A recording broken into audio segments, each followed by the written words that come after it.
ملاقاتیں عروج پر تھی تو جواب اذان تک نہ دیا اقبال، صنم جو روٹھا ہے تو آج مؤذن بنے بیٹھے ہیں۔ نہ کلمہ یاد آتا ہے نہ دل لگتا ہے نمازوں میں اقبال، کافر بنا دیا ہے لوگوں کو 2 دن کی محبت نے۔ کتنی عجیب ہے گناہوں کی جستجو اقبال، نماز بھی جلدی میں پڑھتے ہیں پھر سے گناہ کرنے کے لیے۔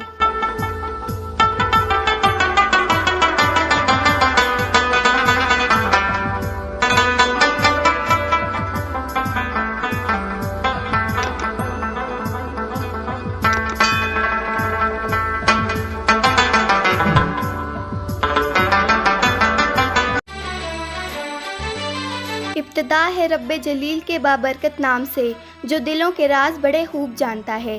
سنتے کانوں اور دیکھتی آنکھوں کو مسکان سرور کا سلام۔ ایبٹ آباد شہر کے اس سفر میں موجود ہوں پی ایم میں چوک میں۔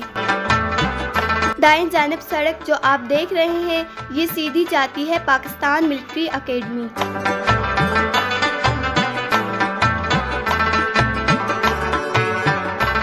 میجر ایبٹ آباد کا بسایا ہوا یہ شہر جنت کا دروازہ بھی کہلاتا ہے۔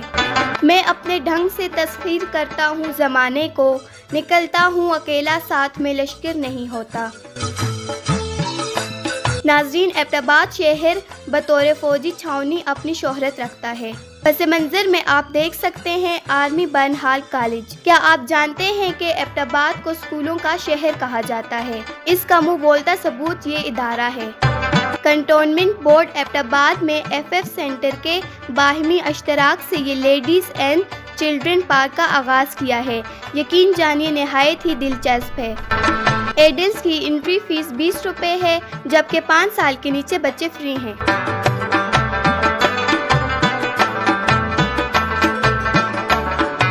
بارہ سال سے اوپر کے لڑکے اس گارڈن میں نہیں آ سکتے۔ یہ صرف بچوں اور لیڈیز کے لیے ہے، جو ایک بہت ہی اچھی بات ہے۔ بچوں کی تفریح کے لیے مختلف جھولے یہاں موجود ہیں اور بچے یہاں پر بہت لطف اندوز ہوتے ہیں۔ کھیل کود کے درمیان اگر بھوک لگ جائے تو پیٹ پوجا کا سامان بھی یہاں موجود ہے۔ آپ جب بھی یہاں اپنے بچوں کو بھیجیں تو انہیں کچھ پیسے ضرور دیجیے گا۔ اس گارڈن کا ایک نہایت ہی دلچسپ سیگمنٹ یہ ہے کہ یہاں لیڈیز جم ہے جہاں پر خواتین اپنے وزن کم کر سکتی ہیں۔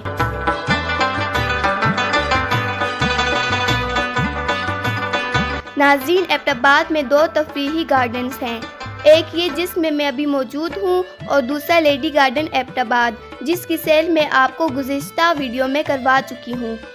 یہ گارڈن خواتین اور بچوں کے لیے نہایت محفوظ ہے بنسبت لیڈی گارڈن ایبٹ آباد کے۔ جس پہ جھولا تھا وہ ٹہنی یاد آتی ہے، اب تک اس گھر کی بیری یاد آتی ہے۔ شہر میں آ کر اپنا آپ ہی بھول گیا ہوں، لیکن ایک گاؤں کی لڑکی یاد آتی ہے جس کے نیچے بیٹھ کر باتیں کرتے تھے ہم۔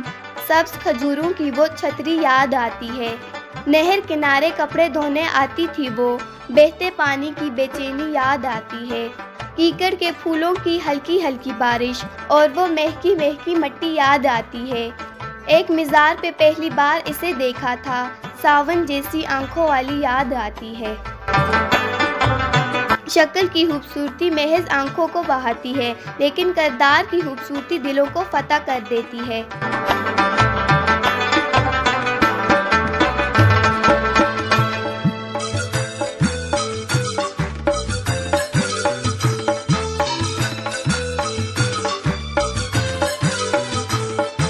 ناظرین، یقین جانیے میں بہت انجوائے کر رہی ہوں۔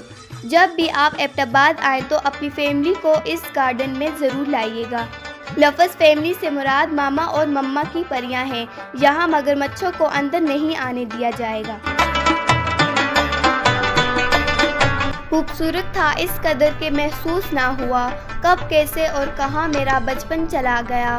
کاش میں لوٹ جاؤں بچپن کی وادی میں، نہ کوئی ضرورت تھی نہ کوئی ضروری تھا، وصل کی راتوں نے ڈھلنا ضروری تھا، یہ طے تھا کہ ہم نے بچھڑنا ضروری تھا، جدائی نصیب تھی فراق انجام تھا، پھولوں نے شاخ سے کٹنا ضروری تھا، کیوں ہو پریشان اب گھر کے لوٹنے پر، ساون میں بارشوں نے برسنا ضروری تھا، بہت ربط تھا تیرا خراب حالوں سے مسکان، پھر لازم تھا کہ تجھے اجڑنا ضروری تھا۔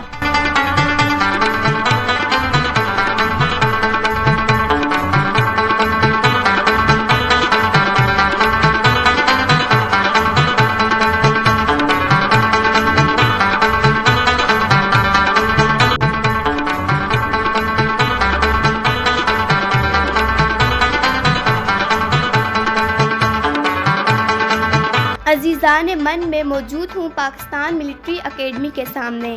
یہ پاکستان کی واحد فوجی درسگاہ ہے جہاں پر فوجی افسر کو تربیت کے لیے 4 سال تک لوہے کے چنے چبانے پڑتے ہیں۔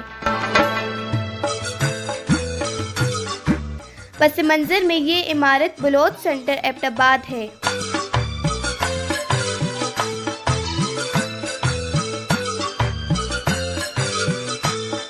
مولانا اسحاق خان لائبریری اور جلال بابا آڈیٹوریم یہاں موجود ہے۔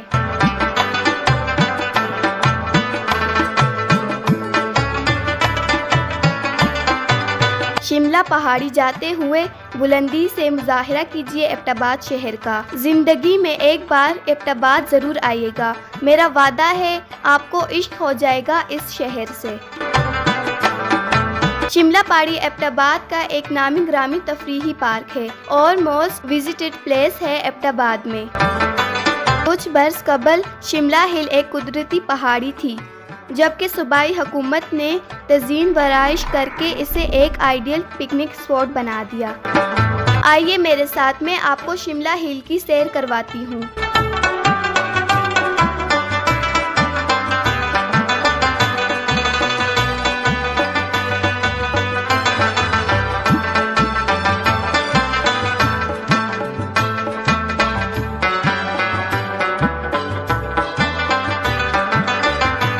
دل بھی تمہارے نام، دھڑکن تمہارے نام، خوشیاں تمہارے نام، جنون تمہارے نام۔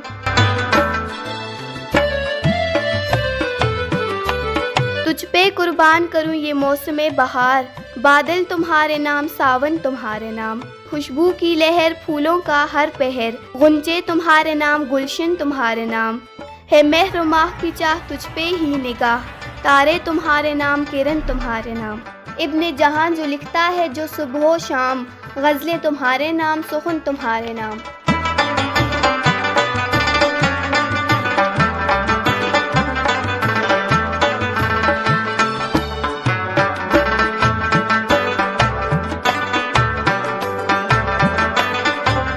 چیٹ کے درختوں کے بیچوں بیچ یہ گلشن طلسماتی سا محسوس ہوتا ہے۔ بلندی پر ہونے کی وجہ سے شملہ ہل سے آپ بآسانی وادی ایبٹ آباد کا نظارہ کر سکتے ہیں۔ ایبسلیوٹلی آسم، مارویلس، فنٹاسٹک۔ عکس کس چیز کا آئینہ خیرت میں نہیں، تیری صورت میں ہے کیا جو میری صورت میں نہیں۔ تلخیوں میں ڈھل نہ جائے وصل کی اکتاخٹیں، تھک گئے ہو تو چلو پھر سے جدا ہو کر ملیں۔ پاکیزہ ترین محبت یہ ہے کہ تم کسی شخص سے محبت کرو یہ جانتے ہوئے کہ وہ تمہارا نہیں ہو سکتا، اور اسے خوش دیکھنے کی تمنا کرو، کیونکہ عظیم محبتیں ہمیشہ ادھوری رہتی ہیں زمانے میں۔ شام ڈھلنے کو ہے، ٹھنڈ میں اضافہ ہو رہا ہے۔ عزیزان من، پس منظر میں آپ دیکھ سکتے ہیں شعبہ زندگی سے تعلق رکھنے والا ہر پیشہ ور، بزرگ، بچے، جوان سبھی مشغول ہیں اس طلسماتی دنیا میں کہ گویا دور حاضر کی پریشانیاں ماضی میں کہیں دفن کر آئے ہیں۔ چلیں تھوڑی نشانہ بازی کرتے ہیں۔ پائن ٹریز کے درمیان یہ منظر دل کو بہت بہاتا ہے، اور ہلکی سی ٹھنڈ نے تو سونے پر سہاگا کر دیا ہے۔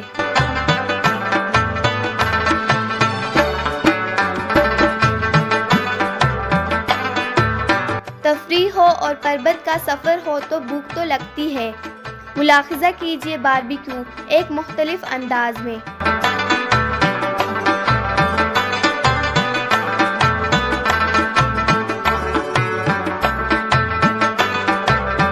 فٹ ہاتھ پر یہ جو پتھر آپ دیکھ رہے ہیں یہ ذیلی حکومت نے نصب کیے ہیں، کچھ برس قبل یہ نہیں تھے۔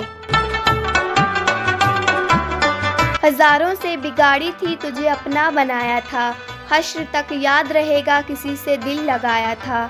اداسیوں کا یہ موسم بدل بھی سکتا تھا، وہ چاہتا تو میرے ساتھ چل بھی سکتا تھا۔ وہ شخص جسے چھوڑنے میں تو نے جلدی کی، تیرے مزاج کے سانچے میں بھی ڈال سکتا تھا۔ وہ جلد باز خفا ہو کے چل دیا ورنہ تنازعات کا کچھ حل نکل بھی سکتا تھا۔ انا نے ہاتھ اٹھانے نہیں دیے ورنہ میری دعا سے وہ پتھر پگھل بھی سکتا تھا۔ تمام عمر تیری منتظر رہی مسکان، یہ اور بات ہے کہ راستہ بدل بھی سکتا تھا۔ روایتوں کو نبھانے کا تھا سلیقہ اس کو، وہ بے وفائی بھی کرتا رہا وفا کی طرح۔ وہ مجھے چھوڑ کر جس شخص کے پاس گیا، برابری کا بھی ہوتا تو صبر آ جاتا۔ جب دھیمے دھیمے ہنستی ہو، اس بارش جیسی لگتی ہو، تھوڑی ہی دل کی کہتی ہو، زیادہ دل میں رکھتی ہو۔ کیوں جاؤں رنگریز کے پاس، تم تو سیاہ میں بھی جچتی ہو۔ ایک نئی منزل کے ساتھ ایک بار پھر آپ کی خدمت میں حاضر ہوں گی میں مسکان سرور۔ اجازت دیجیے، اللہ حافظ۔